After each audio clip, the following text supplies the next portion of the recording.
Christian Audio, a division of Recorded Books, presents Jesus and Therapy, Bridging the Gap Between Faith and Mental Health by Tabitha Yates. Narrated by Nan McNamara. A note to readers. Hello, friend. Thank you for choosing this book.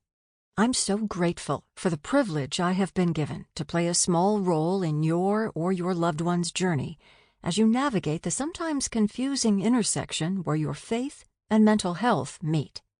Speaking of journeys, the one I've walked through to get to this moment where I'm able to witness my life come full circle could only be the result of the goodness of a God who loves a good comeback story and has an ultimate redemptive purpose in mind for even the darkest moments in life. My story has been in the making for nearly 40 years. Though shame has kept me quiet for much of my life, I'm no longer willing to stay silent.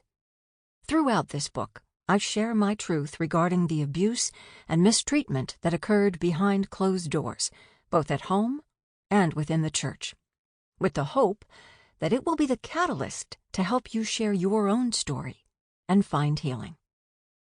If I had to venture a guess as to why you chose this book, I would say perhaps it's because you're wrestling with your mental health.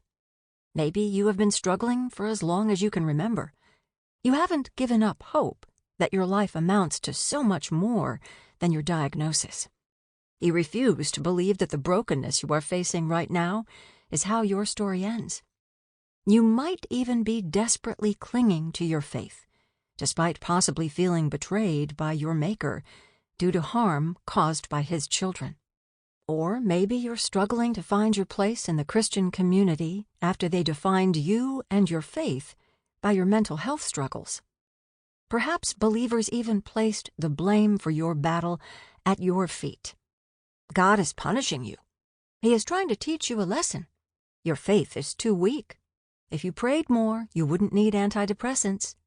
If you really trusted God, you wouldn't have anxiety. Or perhaps you know someone who's in the trenches of their own battle.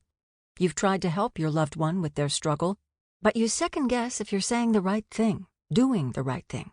You seek to understand the issue of mental health so that you can better support the people you care about.